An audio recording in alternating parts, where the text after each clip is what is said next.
Download aplikasi Tarbiyah Sunnah di handphone Anda. Tersedia di Google Play dan App Store.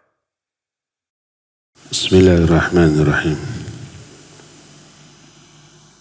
Assalamualaikum warahmatullahi wabarakatuh.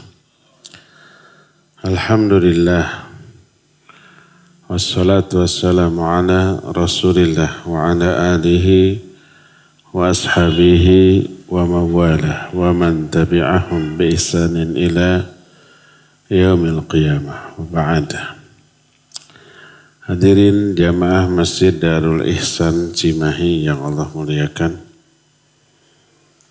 para pendengar radio Tarbiyah Sunnah Bandung, pemirsa Tarbiyah Sunnah Channel, alhamdulillah kembali kita berjumpa untuk melanjutkan kajian kitab Syarah Al-Usul Ats-Tsalatsah.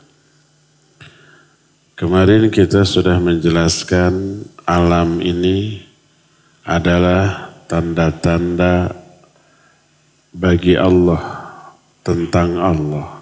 Tanda bahwa Allah itu ada, tanda bahwa Allah itu berkuasa, tanda bahwa Allah itu maha sempurna. Yang menjadi dalil, maksudnya dalil bahwa malam, siang, matahari, bulan termasuk di antara tanda-tanda kebesaran Allah adalah Al-Quran surah Fussilat 37. Allah berfirman, wa min ayatihi al-lailu wan-naharu wasyamsu wal-qamar la tasjudu lisyamsi wala lil-qamar wasjudu lillahi alladhi khalaqahunna in kuntum iyyahu ta'budun. Di antara tanda-tanda kebesaran Allah adalah adanya malam dan siang, matahari dan bulan. Jangan kalian sujud kepada matahari ataupun bulan. Sujudlah kepada Allah yang telah menciptakan matahari dan bulan kalau kalian hanya beribadah kepada Allah. Ketika menjelaskan ayat ini, berkata Syekh Al-Utsaimin, ay minal alamatil bayyinatil mubayyinati limadluliha al-lailu wan-nahar fi dzatihima wa ikhtilafihima wa ma awda'a Allahu fihima min masalihil ibad wa taqallubati ahwalihim wa kadzalika asy-syamsu wal-qamar fi dzatihima wa sayrihima wa intidhamihima wa ma yusalu bidzalika min masalihil ibad wa daf'i madharihim. Maksudnya adalah di antara tanda-tanda yang jelas, gamblang, yang menerangkan tentang kebesaran Allah adalah adanya malam dan siang, baik kondisi keadaan malam siang ataupun perbedaan antara siang dan malam. Dan apa yang Allah tetapkan di dalam siang dan malam berupa kemaslahatan bagi hamba-hambanya dan bolak-baliknya keadaan manusia di dalam kondisi siang. Jadi bagaimana Allah mengatur siang dan malam, di dalamnya terkandung kemaslahatan yang banyak. Siang kita tahu menyebabkan terjadinya proses asimilasi atau fotosintesis. Daun-daun pepohonan dibakar oleh sinar ultraviolet menghasilkan yang maslahat bagi manusia. CO2 yang berupa racun diserap oleh tumbuh-tumbuhan lalu menghasilkan oksigen bermanfaat bagi kita, itu siangnya. Malamnya sebaliknya. Tapi malam manusia istirahat, tidur semuanya. Sehingga tidak banyak terkontaminasi oleh racun yang dikeluarkan oleh tumbuh-tumbuhan. Adanya siang dan malam mengandung maslahat yang luar biasa bagi makhluk baik manusia ataupun binatang. Demikian juga matahari dan bulan serta beredarnya kedua benda besar ini dengan keteraturannya melahirkan maslahat bagi manusia dan menghindarkan madarat bagi mereka. Kemudian setelah menjelaskan hebatnya makhluk ciptaan Allah berupa siang malam ataupun matahari dan bulan, Allah melarang manusia untuk sujud ke matahari ataupun ke bulan. Sehebat apapun bulan dan matahari, kedua-duanya tidak layak, tidak berhak diibadati karena dua-duanya makhluk. Yang berhak layak diibadati adalah yang menciptakan langit dan bumi, bulan, matahari dan bulan tersebut. Ini ayat pertama. Ayat kedua, wa qauluhu, juga firman Allah dalam surah Al-A'raf 54. Inna rabbakumullahu alladhi khalaqas samawati wal arda fi 6 ayyam thumma istawa 'alal 'arsy. Yughshil laila an-nahara yatlubuhu hathitha. Wasyamsa wal qamara wan nujuma musakhkharatin bi amri.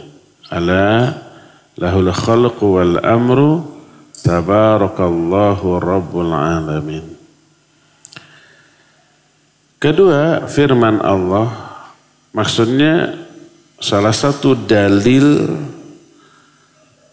bahwa Allah itu maha besar adalah kata Allah, sungguhnya Rabb kalian adalah Allah yang telah menciptakan langit dan bumi pada waktu 6 hari. Kenapa 6 hari? Bisa enggak Allah menciptakan sekejap? Bisa, mudah. Tapi kenapa 6 hari? Itu pertanyaan itu sama dengan kenapa manusia diprosesnya harus 9 bulan. Udah jelek aja sekalian. Sama dengan itu. Nanti ada penjelasan. Allah lah Rabb kalian, Allah yang telah menciptakan langit dan bumi pada waktu 6 hari. Kemudian dia istiwa di atas arsy. Dia menutupi malam ke siang yang menutupinya secara cepat. Juga menciptakan matahari, bulan, dan bintang-bintang semuanya ditundukkan dengan perintah Allah. Ketahuilah kepunyaan Allah lah seluruh makhluk dan seluruh urusan. Maha barokah Allah, penguasa semesta alam. Di dalam ayat ini ada beberapa penjelasan tentang kemahabesaran Allah. Pertama, awalan, Inna Allaha khalaqa hadhil makhluqatil azimah fi 6 ayyam. Walau sya'a la khalaqaha bilahdhah. Walakinnahu rabbatal musabbabat bi asbabiha kama taqtadihi hikmatuhu. Pertama, ayat ini menjelaskan bahwa Allah menciptakan seluruh makhluk yang besar ini pada waktu 6 hari. Langit, bumi, matahari, bulan, bintang semua diciptakan hanya pada waktu 6 hari. Seandainya Allah menghendaki, niscaya akan diciptakan sekejap saja. Bisa sedetik, bisa, mudah bagi Allah. Akan tetapi disebutkan adanya hubungan sebab akibat sebagaimana kandungan sifat hikmah Allah Azza wa Jalla. Itu berlaku bagi semua ketetapan Allah. Kenapa ada para malaikat yang mengatur turunnya hujan, menumbuhkan tumbuh-tumbuhan, yang menyampaikan wahyu, yang mencabut nyawa, yang bertanya di alam kubur? Apa Allah nggak bisa menghandle sendirian semua itu? Bisa, gampang. Kenapa ada malaikat pencatat amal kita? Apa Allah nggak bisa mencatat sendiri? Gampang, mudah. Kenapa ada malaikat segala macam? Lalu nggak boleh difahami malaikat itu pembantu Allah. Enggak. Allah nggak butuh bantuan mereka atau siapapun. Semua itu diciptakannya para malaikat dengan tugasnya masing-masing dan kemampuan yang Allah berikan kepada mereka untuk menjelaskan kepada manusia adanya sebab dan akibat. Kenapa manusia itu umpamanya hidup dan mati? Hidup karena sebab ditiupkannya roh. Mati karena dicabutnya roh, diprosesnya oleh malaikat gitu. Dan seterusnya. Termasuk kenapa harus 6 hari menciptakan langit dan bumi. Itu karena adanya sebab dan akibat. Menunjukkan proses itu penting. Bisa nggak kalau umpamanya di zaman Nabi Muhammad SAW nggak perlu ada perang, cukup Nabi diberi kesaktian, digerakkan tangannya, bruk semuanya mati, bisa nggak?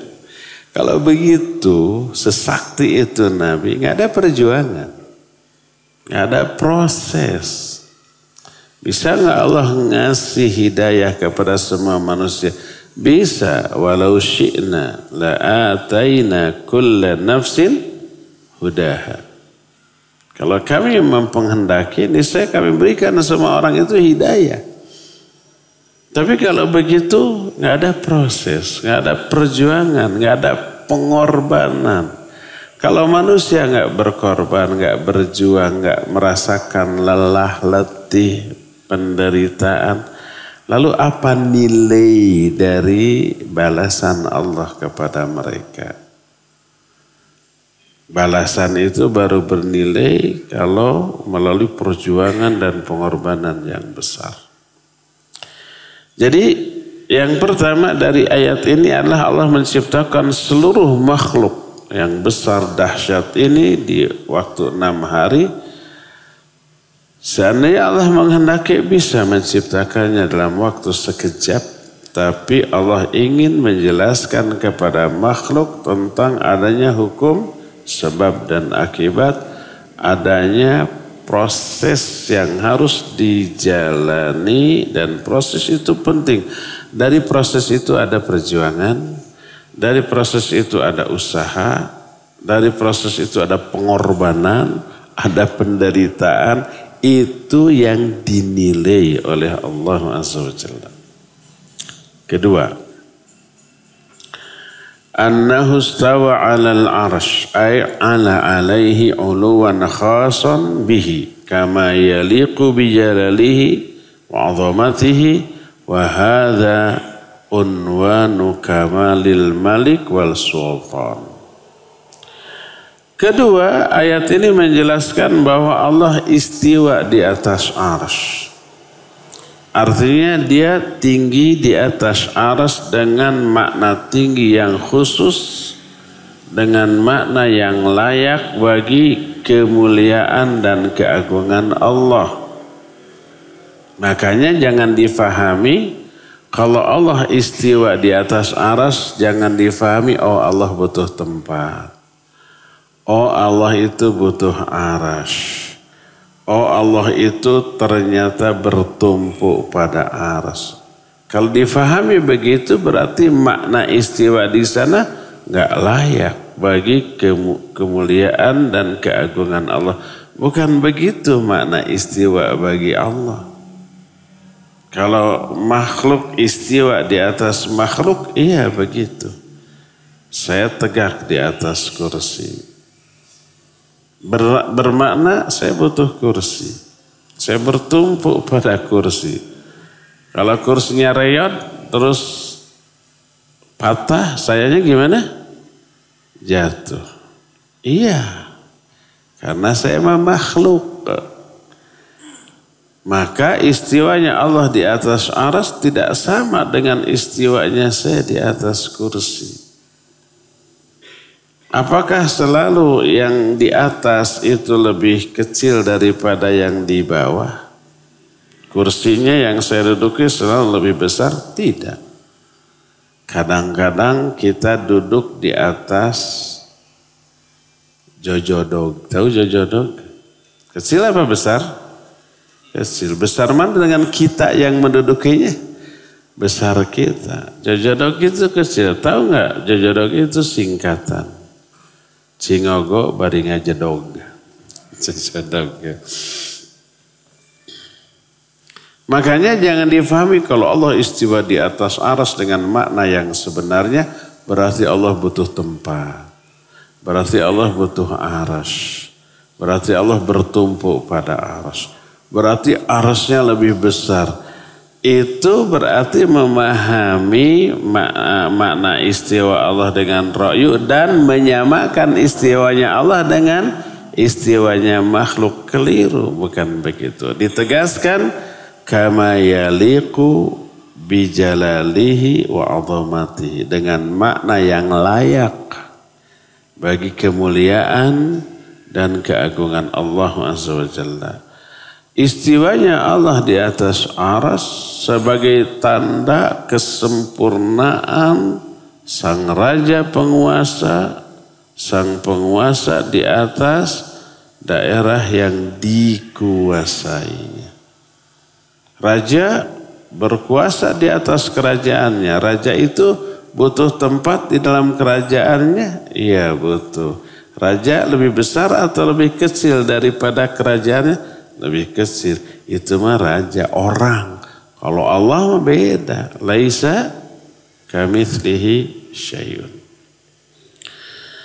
Ketiga, annahu yugshil lailan nahar ay yaj'alal laila ghisha'an lin nahar ay ghitha'an lahu fahuwa kathawbi yasdulu alaihi dhaw'ul nahar fayughattihi. Ayat ini pun menjelaskan bahwa Allah menutupkan malam kepada siang. Maknanya menjadikan malam sebagai penutup bagi siang. Siang ditutupi oleh malam, jadi poek gelap.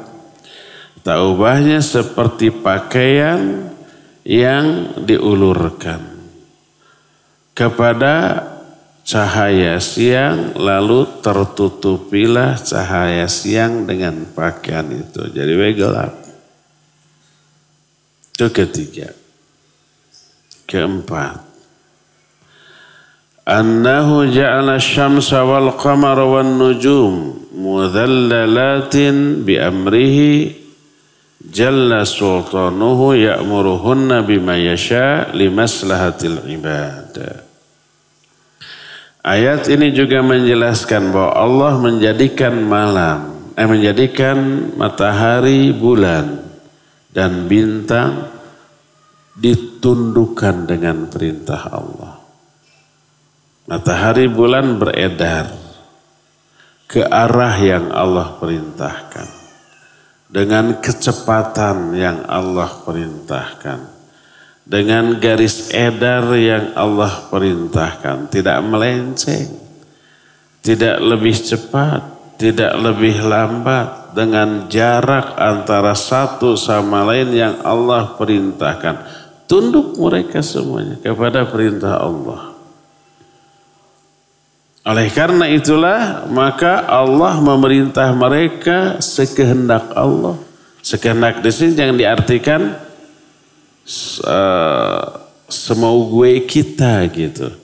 Kalau kehendak Allah tidak bisa lepas dari sifat adil Allah, hikmah Allah dan seterusnya. Ya, semua itu demi kemaslahatan hamba, makhluk. Inilah faedah keempat. Kelima, umumu mulkihi wa tamamu sultanihi haitsu kana lahul khalq wal amru la li ghairi. Ayat ini pun menjelaskan betapa mencakupnya kerajaan Allah. Betapa sempurnanya kekuasaan Allah. Kenapa? Karena semua makhluk, semua urusan hanya milik Allah, bukan milik yang lain. Makanya urusan yang berlaku di makhluknya di alam jagat raya ini hanya ketetapan Allah, takdir Allah. Kullu ma syaa kana wa man lam yasha lam yakun. Semua yang Allah kehendaki pasti terjadi. Apa yang tidak Allah kehendaki nggak mungkin terjadi. Tak mungkin di alam ini terjadi sesuatu di luar kehendak Allah, nggak mungkin. Oleh karena itulah maka kekuasaan Allah mencakup seluruh alam ini. Keenam, terakhir. Maksudnya poin terakhir, ngajinya belum terakhir, ngajinya masih lama. Setengah jam juga belum. Baro'atoh, terakhir berarti hampir selesai. Keenam, ini yang sadis. Sadis keenam. Umumu rububatihi lil alamina kullihim. Ayat ini pun menjelaskan umumnya kerububiahan Allah. Mencakupnya seluruh kerububiahan Allah bagi seluruh alam. Alhamdulillahi Rabbil Alamin. Apa maknanya? Sudah kita jelaskan. Rububiyah mengandung makna Allah Rabb bagi semesta alam. Maknanya adalah pencipta seluruh alam, pengatur seluruh alam, penjamin rizki seluruh alam.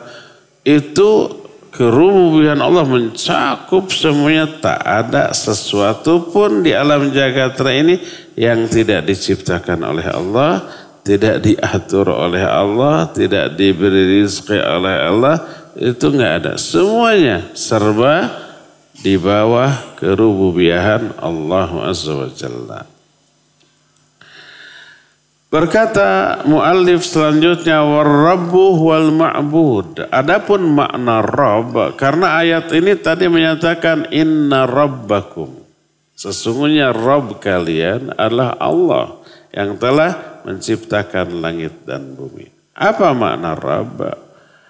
Makna Rabb adalah al-ma'bud. Kenapa muallif menjelaskan makna Rabb?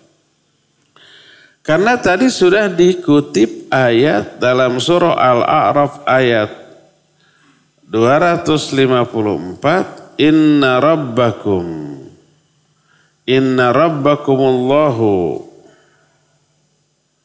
alladzi khalaqas samawati wal ard. Sesungguhnya Rabb kalian adalah Allah yang telah menciptakan langit dan bumi di 6 hari dan seterusnya. Maka Rabb di sini adalah ma'bud. Maknanya adalah dialah zat yang berhak diibadati. Atau zat yang diibadati karena dia satu-satunya yang layak berhak diibadati. Bukan berarti semua yang diibadati adalah Rabb, enggak. Semua yang disembah adalah Rabb, bukan. Patung disembah oleh manusia disebut ilah. Pohon-pohon ada yang disembah oleh manusia juga disebut ilah. Tapi enggak disebut Rob, enggak. Rob pasti harusnya ma'bud, sesembahan. Tapi tidak setiap sesembahan Rob. Patung sesembahan, tapi dia bukan Rob. Kenapa patung sesembahan? Ada yang nyembah. Oleh karena itulah maka mu'allif menyatakan war-Rabbu huwal ma'bud. Rabb adalah ma'bud. Makna Rabb al-Khaliq, al-Malik, al-Mudabbir li jamil umur. Rabb itu pencipta, penguasa, pengatur seluruh urusan. Wad dalilu, adapun yang menjadi dalil bahwa Rabb adalah al-ma'bud yang berhak disembah adalah Al-Quran surah Al-Baqarah ayat yang ke-21 dan 22. Allah berfirman, ya ayuhan nas, hei manusia. Seruan ini dia diarahkan ke seluruh manusia dari kalangan Bani Adam. Allah merintahkan mereka untuk hanya menyembah Allah yang tidak boleh menyekutukan dia dengan sesuatu pun. Maka tidak boleh manusia menjadikan tandingan, saingan bagi Allah dalam peribadatan. Dan Allah menjelaskan bahwa hanya dia yang berhak diibadati karena dia satu-satunya pencipta dan tak ada saingan sekutu dalam hal itu. Allah menciptakan semua alam jagat ini sendirian. Tak ada dibantu oleh yang lain. Karena itulah hanya dia satu-satunya yang layak disembah. Dalam mengatur seluruh alam, Allah satu-satunya sendirian, gak ada pembantu. Bukankah malaikat ikut ngatur? Turun hujan, ditumbuhkan tumbuh-tumbuhan, dicabutnya nyawa. Kan tidak langsung jedud oleh Allah dicabut, tapi oleh siapa? Malakul maut. Gitu. Kenapa tidak disebut pembantu Allah? Kenapa disebut Allah itu sendirian dalam mengatur alam ini? Karena para malaikat pun diatur oleh Allah ketika melaksanakan semua pekerjaannya. Mencabut nyawa diberi kemampuan oleh Allah dan diatur untuk itu oleh Allah. Menurunkan hujan, menumbuhkan tumbuh-tumbuhan, malaikat melakukan itu juga diatur oleh Allah, diberi kemampuan, digerakkan oleh Allah. Jadi bukan hanya alam ini yang diatur, para malaikat pun diatur oleh Allah ketika melaksanakan tugasnya di alam ini. Makanya Allah sendirian mengatur alam ini, termasuk para malaikat itu pun diatur oleh Allah Subhanahu wa ta'ala.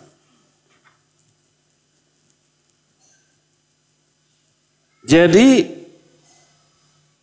Allah lah satu-satunya yang berhak diibadati karena dia satu-satunya pencipta dan pengatur seluruh alam. Allah berfirman, ya ayuhan nasu ubudu rabbakumul ladzi khalaqakum. Hai manusia, beribadahlah kalian semuanya kepada Allah yang telah kepada Rabb kalian yang telah menciptakan kalian.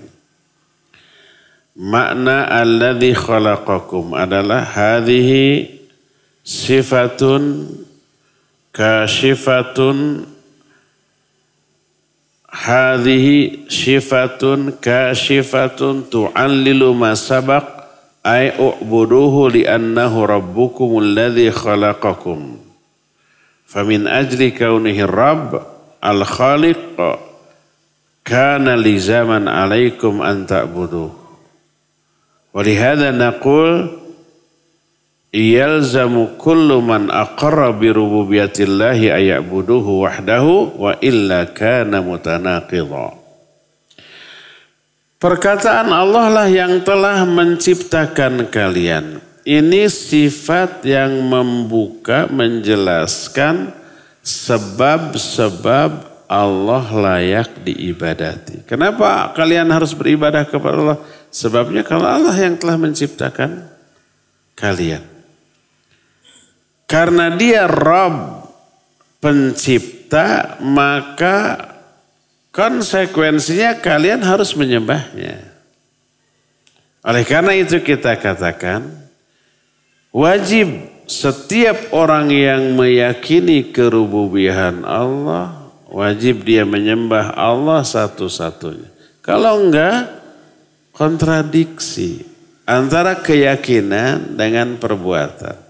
Kalau ada makhluk meyakini satu-satunya pencipta Allah, pengatur Allah, ternyata dia menyembah kepada selain Allah, maka kontradiksi kan antara keyakinan dengan perbuatannya.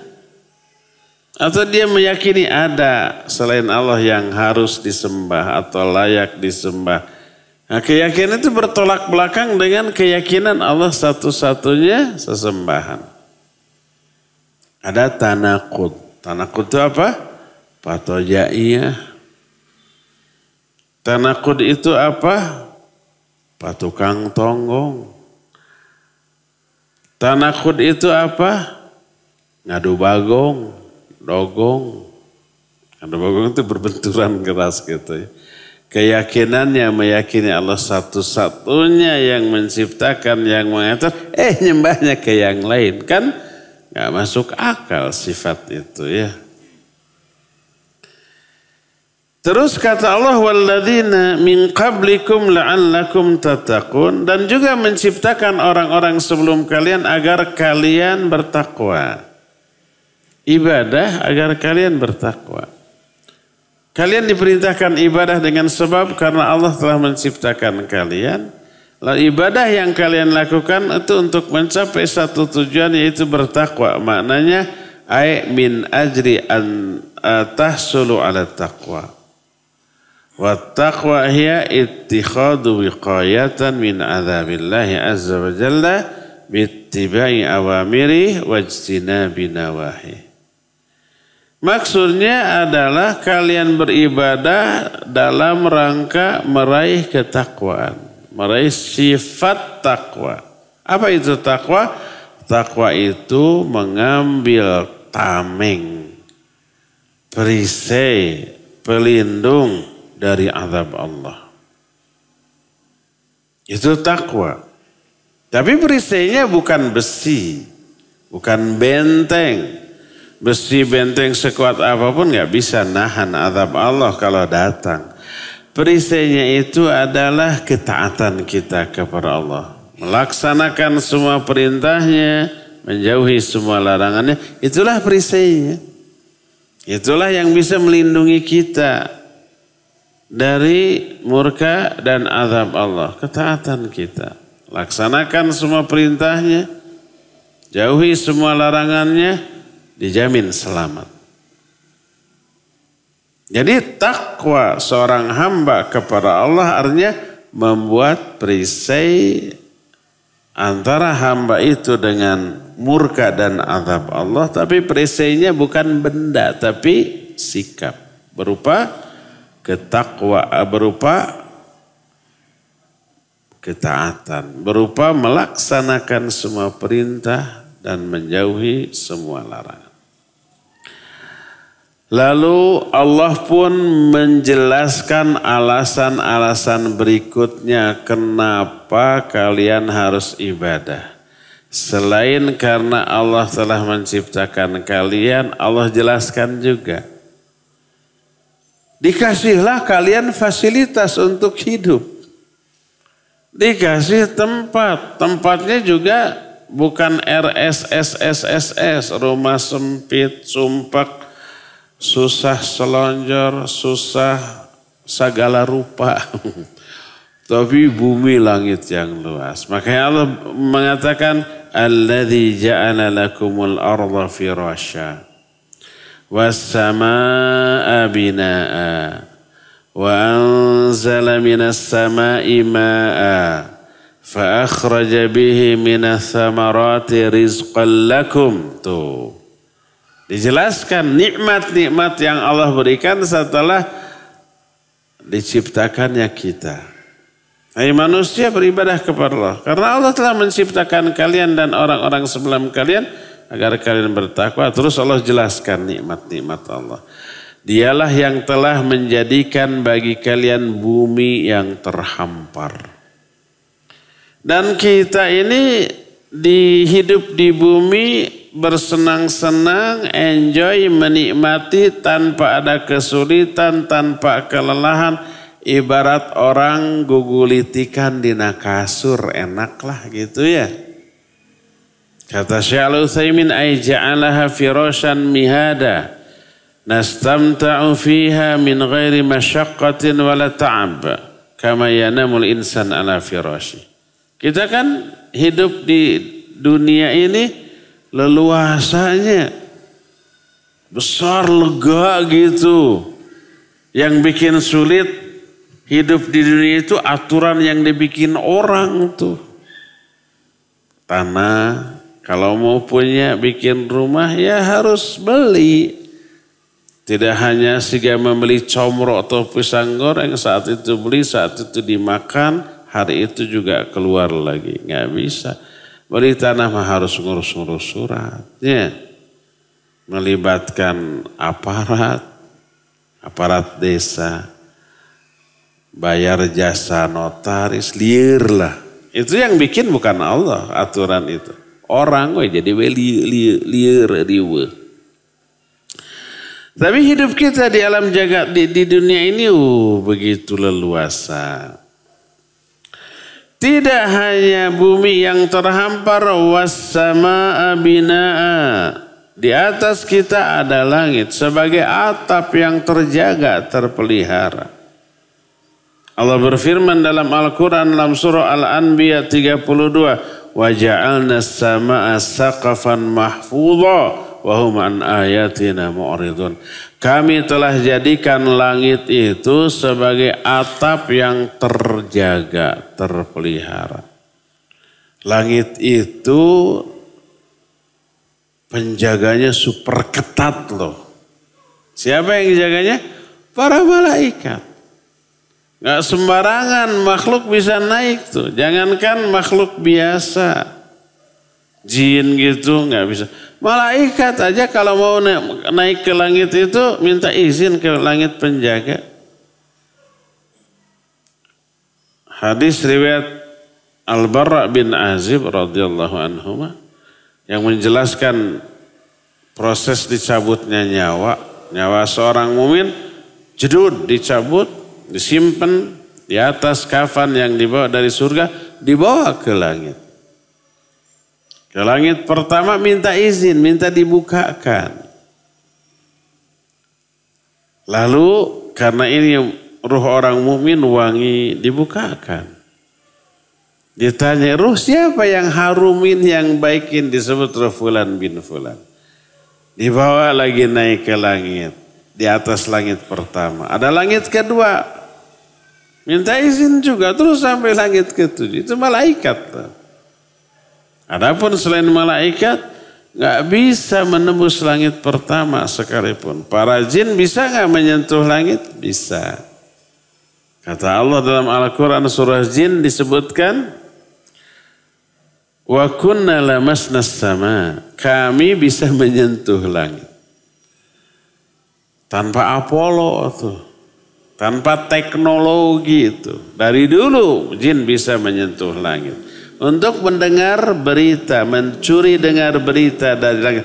Tapi tidak bisa menembus sampai masuk ke atas langit pertama. Nggak bisa, dijaga. Oleh karena itulah disebut saqafan mahfudha. Itu atap yang terjaga, terpelihara. Terus selain diberi bumi untuk tempat tinggal dan langit sebagai atap yang terpelihara, wa anzala minas sama'i ma'an, Allah pun kemudian menurunkan air dari langit. Air ini suci, bisa diminum, bisa juga dipakai untuk menyiram tanam-tanaman, menyuburkan tanah dan seterusnya. Allah menyatakan lahu minhu syarabun wa minhu syajarun fi tusimun. Di dalam air itu terkandung manfaat, kamu minum dari air itu, pohon-pohonan menyerap dan seterusnya. Mata'an lakum wali an'amikum, itu sebagai kesenangan bagi kalian dan bagi ternak-ternak kalian. Allah Azza wa Jalla berfirman di dalam Al-Surah Al-Waqi'ah, afara'aita alladhi tashrabun a'antum anzaltumuhu minal muzni am nahnul munzilun law nasha'u ja'alnahu ujajan falaula tashkurun. Tidakkah kalian perhatikan air yang kalian minum? Kaliankah yang menurunkan air itu dari langit atau kami? Seandainya kami menghendaki, niscaya kami jadikan air hujan itu asin. Tidakkah kalian bersyukur? Kalau air hujan itu asin, coba diminum nggak bisa. Bisa sih, tapi tambah haus. Dipakai mandi, nggak nyaman. Tanam-tanaman coba antum adakan eksperimen. Melaknaun tomat, siram sama air garam. Mati itu. Pernah nggak ada yang hidup di kota di tepi pantai Mondok, di Gresik gitu tuh. Itu kan air sumurnya apa? Asin. Nggak bisa dipakai masak. Bisa tapi nggak enak. Dipakai mandi cepat. Saya pernah ke sana mandi sekali. Aduh ribet. Makanya kalau hujan besar, mereka itu menampung air hujan ke bak. Itu yang dipakai mandi. Nyaman nggak? Enggak. Mandi dengan air hujan dulu pernah kita belajar ilmu kimia. Air hujan itu disebut air sadah, ya enggak? Nggak nyaman, nggak bagus dipakai mandi untuk pori-pori kita. Nggak bagus. Allah menurunkan air hujan itu bersih, murni, nyaman, seger, dipakai mandi. Enak. Nah, air hujan itu diserap dulu ke dalam tanah, ya. Disaring semua kandungan yang tidak layak pakai, nanti digali lagi dan jadi sumur gitu, baru airnya murni. Tapi sumurnya dari langit. Antum anzaltumuhu minal muzni am nahnul munzilun. Kaliankah yang menurunkan air yang kalian minum dari langit atau kami? Seandainya kami menghendaki, niscaya kami jadikan air hujan itu asin. Tidakkah kalian bersyukur? Oleh karena itu setelah Allah jelaskan, Allah yang menciptakan kalian, memberi kalian kehidupan, bumi, langit, air hujan, lalu fa akhraja bihi minas samarat, Allah mengeluarkan dari air hujan tersebut buah-buahan sebagai rizki bagi kalian. Fala taj'alu lillahi andada, maka jangan kalian membuat tandingan bagi Allah dalam hal ibadah. Karena Allah telah memberikan banyak nikmat, menciptakan, memberi fasilitas hidup, kesenangan hidup, bekal hidup yang membuat kita hidup secara nyaman di alam dunia ini. Maka jangan nyembah kepada selain Allah. Jangan buat tandingan bagi Allah dalam hal ibadah. Ibadah kepada Allah, ibadah juga kepada selain Allah nggak layak, baik secara akal apalagi secara syar'i. Fala taj'alu lillahi andadan wa antum ta'lamun. Jangan kalian jadikan tandingan bagi Allah padahal kalian tahu maknanya ta'lamuna annahu la nidda lahu wa annahu biyadihil khalqu wa rizqu wa tadbir fala taj'alu lahu syarikan fil ibadah. Maknanya kalian tahu Allah enggak ada tandingan dalam hal itu. Di tangan Allah lah tergenggam seluruh kekuasaan, pengaturan rizki, penciptaan, pengaturan seluruh urusan di tangan Allah. Kenapa kalian nyembah juga kepada selain Allah? Jadi ayat ini menggugah kita tentang kenapa kita harus menyembah Allah. Oh iya pantas, karena Allah yang menciptakan kita, menghidupkan kita, memberi seluruh fasilitas hidup dan kenikmatan sehingga kita hidup secara nyaman, maka pantas bila kita hanya ibadah kepada Dia, tidak kepada yang lain. Nah itulah makna Rabb. Rabb ma'bud. Rabb itu sesembahan dan disembah dengan alasan yang sangat realistis, masuk akal, logis. Kenapa dia harus disembah? Karena dia satu-satunya yang menciptakan dan mengatur hasil ciptaan. Layak apabila kita taat kepadanya ya. Berkata Imam Ibnu Katsir rahimahullah. Siapa itu Imam Ibnu Katsir? Dan apa yang dikatakan Imam Ibnu Katsir? Senin depan kita akan bongkar masalah ini. Sekarang sudah cukup sampai di sini. Hampir 5:30 kita akan masuki sekarang sesi tanya jawab. Wa sallallahu ala nabiyina Muhammadin wa ala alihi wa ashabihi wassalam. Bismillahirrahmanirrahim. Assalamualaikum warahmatullahi wabarakatuh. Waalaikumsalam warahmatullahi. Sebelumnya syukur jazakallahu khair atas ilmunya pada sore hari ini Ustadz. Semoga Ustadz selalu diberikan kemudahan oleh Allah dalam mendakwahkan Islam ini. Izin bertanya Ustadz. Ketika misalnya kita kehilangan sesuatu atau misalnya hilang barang gitu ya Ustaz, dicuri gitu, ini lebih ke maling atau mencuri gitu ya. Boleh nggak sih kita tuh masih sedikit ngedumel ke si pencurinya gitu, bukan karena barangnya hilang tapi gemes ke pencurinya tuh boleh nggak sih? Atau ya udah ikhlasin aja, tetap berdoa kepada Allah, semoga Allah menggantinya dengan yang lebih baik, atau bagaimana Ustaz? Sekian dari saya. Assalamualaikum warahmatullahi wabarakatuh.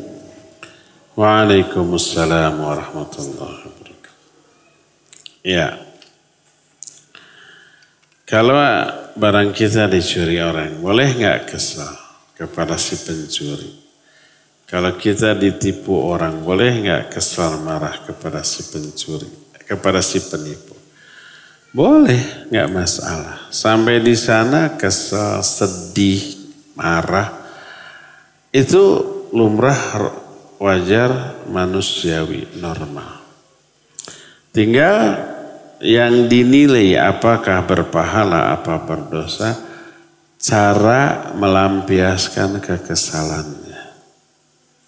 Cara melampiaskan rasa marahnya. Seorang sahabat datang, ya Rasulullah, saya punya budak. Budak saya sering melakukan kesalahan, lain budak letik ya, hamba sahaya gitu. Sudah dewasa. Kalau mereka salah saya suka hukum, suka saya pukul. Saya dosa atau berpahala tuh memukul, menghukum mereka? Kan marahnya kesal. Apa kata Nabi SAW? Bila hukumanmu kepada mereka sesuai dengan kesalahan mereka, lalaka wala alaika. Tidak ada dosa bagimu, tidak ada pahala bagimu. Tapi kalau hukumanmu melebihi kesalahan mereka, maka dosa atasmu. Kalau hukumanmu di bawah kadar kesalahan mereka, kesalahannya besar, cuma diomelin gitu, nggak dihukum apa-apa, kamu dapat pahala.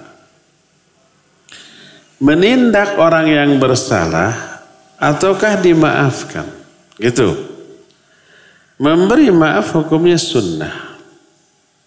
Tapi meraih maslahat hukumnya wajib. Faman ufiya wa asla. Siapa yang memaafkan kemudian maslahat, selalu memberi maaf dengan dikaitkan dengan maslahat selalu, ya.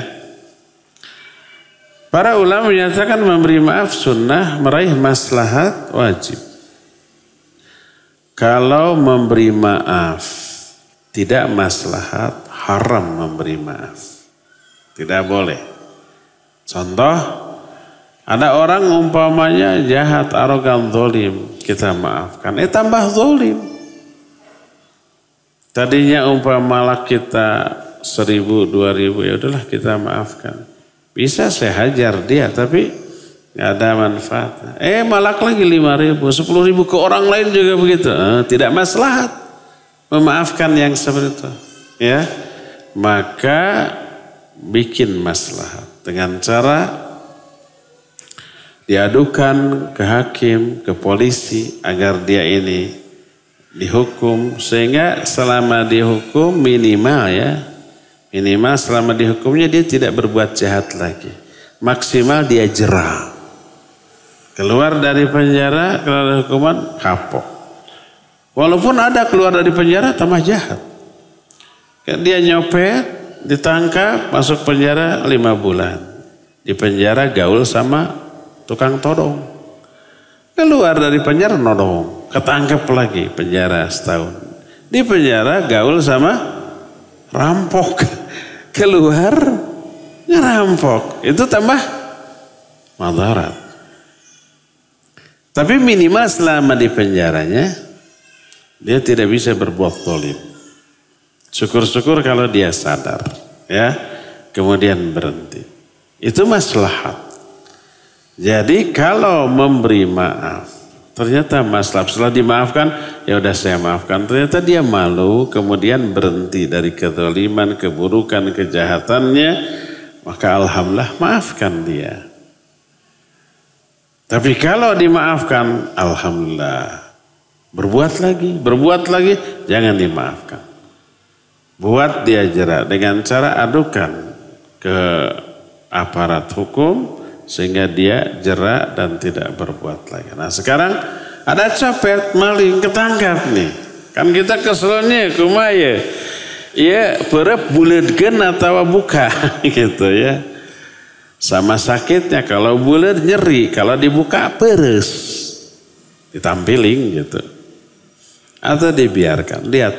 Kalau umpamanya dia mohon maaf, ampun-ampunan, saya tidak akan berbuat lagi, apalagi terpaksa, saya lapar 3 hari belum makan gitu.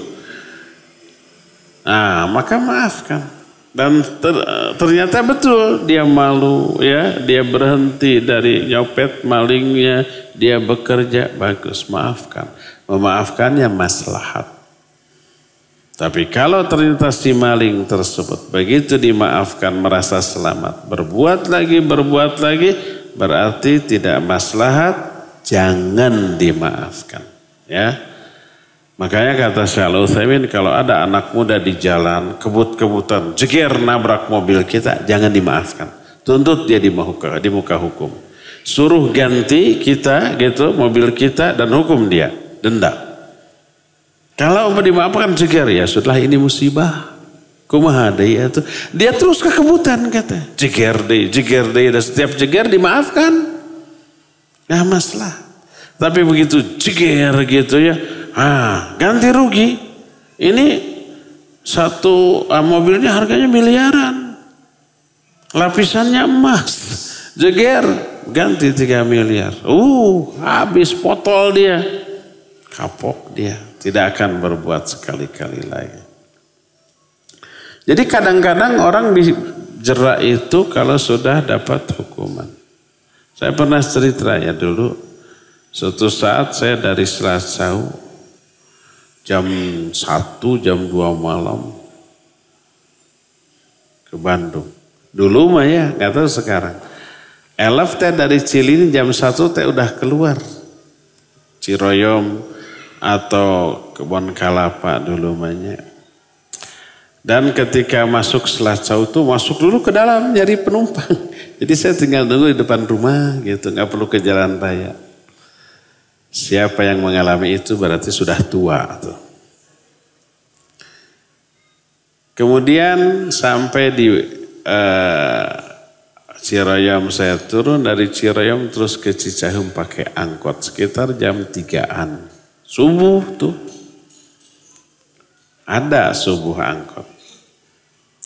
Di perempatan veteran Sundanya. Lampu merah kosong, si supir angkot berhenti. Walaupun kosong, merah. Anehnya supir angkot gitu. Bager disebut aneh. Setelah hijau, pada waktu nunggu juga nggak ada mobil, nggak ada motor gitu. Bayangkan jam 3 malam. Akhirnya setelah hijau baru dia jalan. Saya kagum, wah si Akang hebat. Biasa angkot mas siang-siang juga merah juga diterobos. Ini malam-malam nggak ada orang, nggak ada ini langsung. Hebat si Akang, disiplin. Apa dia bilang? Kang, abdi mah kapok 5 tahun di penjara. Kunaon kitu siga kieu cenah. Malam-malam gitu naik ngangkut sayur malam-malam di lampu merah ada kosong. Kurunyung teh aya naon motor cukier maot Kang. Habis sampai sok. Sampai di penjara kukuk we senang kaduhung tah. Jadi setelah dihukum baru kapok. Akhirnya disiplin. Jadi kadang-kadang hukuman perlu untuk membuat orang jera, hukuman memberi maslahat ya. Wallahu a'lam bissawab. Kalau pernikahan dalam keadaan hamil. Oh ini namanya MBA. Married by Accident. Si ahwatnya itu disebut parabola. Parawan bobol tiheula. Setelah nikah, setelah hamil ditikah gitu ya. Gak boleh, gak sah. Harus dibiarkan dulu sampai melahirkan.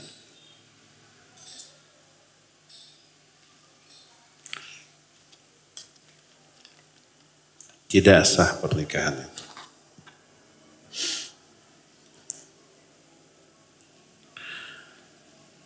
Apa ada amalan yang bisa melunasi amanah hutang?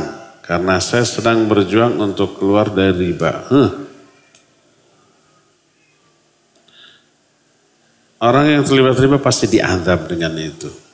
Dikejar-kejar debt collector, dicabut barokah dari harta dan kehidupannya, bisa habis hartanya tuh. Pinjol kayak gitu ya, kredit motor, mobil, rumah dengan ada riba. Tapi untuk sekarang usaha saya kepada Allah lagi diuji. Bukan diuji, dihukum. Setelah berdosa besar, dikasih kesulitan hidup, diuji. Bukan diuji, dihukum itu. Cepat taubat ya. Ralat nih, apa pertanyaan? Sekarang kalau saya lagi dihukum gitu dengan penurunan omset. Bukan ujian, hukuman. Dicabut barokah dari hartanya dan kehidupan. Sehingga saya tidak bisa mengangsur apalagi melunasi amanah. Bukan amanah itu, riba. Riba bukan amanah. Saya sudah capek dengan masa-masa sulit. Cilaka aku pemalas sorangan eta.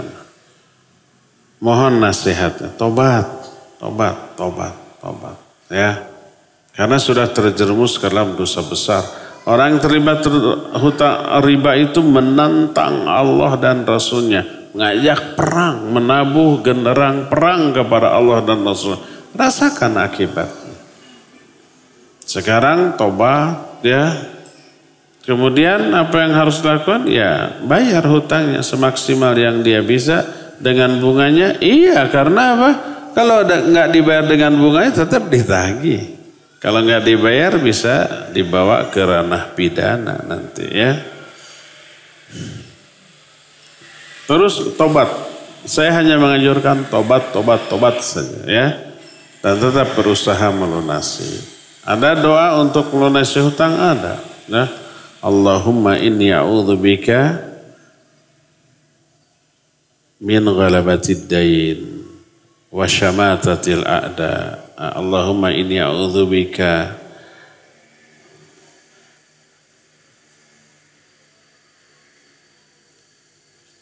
kalau di khutbah Jumat habis sholat lancar ngadoanya tapi kieu Allahumma inni a'udzubika min ghalabatid dain wa syamatatil a'da. Sebelumnya apa ya?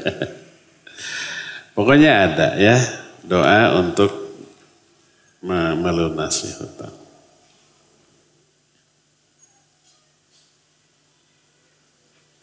Bagaimana cara bisa mengendalikan diri dari marah dan emosi supaya tidak ikut bisikan setan?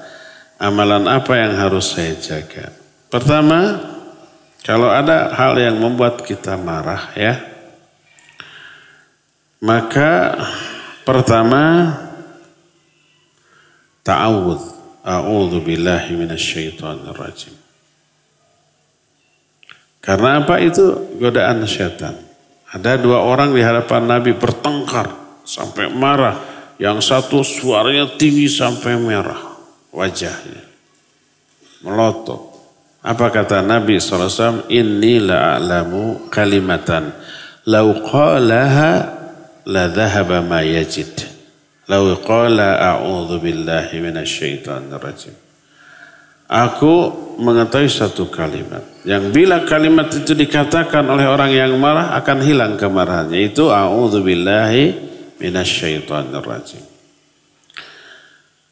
Jadi ta'awud aja sambil dihayati a'udzu billahi minasyaitonir rajim. Kedua, palingkan pikiran kita kepada masalah selain masalah yang membuat kita marah. Ingat-ingat yang lain. Ingat-ingat alam kubur, ingat-ingat surga neraka, ingat-ingat di padang mahsyar, ingat-ingat kajian, ingat-ingat ilmu, gitu ya. Kedua. Ketiga, kalau sedang berdiri duduk.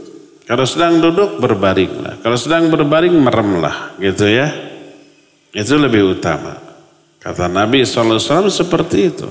Siapa orang yang marah dan dia sedang berdiri, hendaklah duduk. Kalau sedang duduk, hendaklah dia berbaring. Nah, yang keempatnya, kalau umpamanya masih juga marah, gitu ya, maka pergilah dari tempat yang ada orang yang membuat kita marah. Pergi sudah. Sebab kalau dekat terpancing terus. Malah bisa mendekat bertindak. Apalagi orang yang bikin kita marah itu semakin nyebelin. Selalu ngeyel, ngeles. Sudah nyata-nyata salah ngeyel. Ada yang begitu? Ada. Itu memang bikin sebelin tuh. Apalagi kayak begitu, pergi saja. Ya, lebih baik kita berdiam diri, tidak bicara, tidak bertindak, meninggalkan orang tersebut daripada kita bertindak dalam keadaan emosi yang kemudian membuat kita menyesal nantinya ya.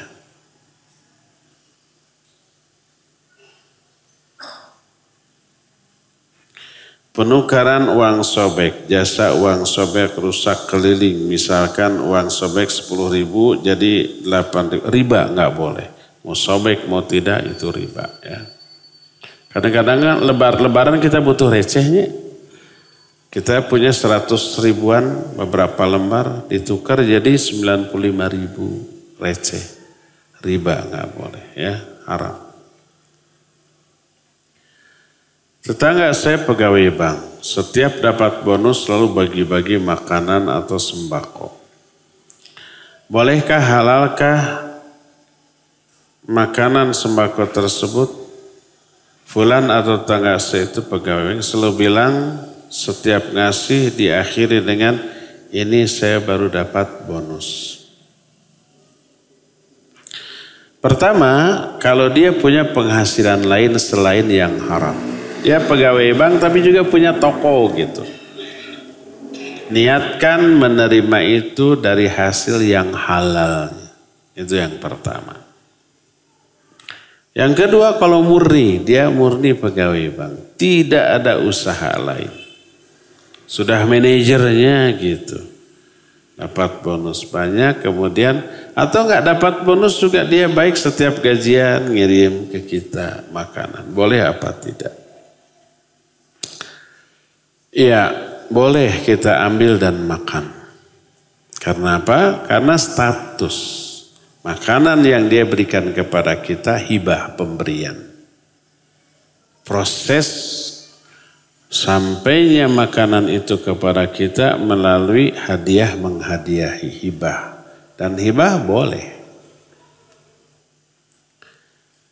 Sama dengan gini, pegawai bank itu kita noko, dagang bala-bala. Dagang bala-bala di toko. Ada pegawai bank ngaborong bala-bala kita. Kita tahu itu uangnya haram. Boleh nggak kita? Nggak, ini mah uang riba, nggak, saya nggak jual beli.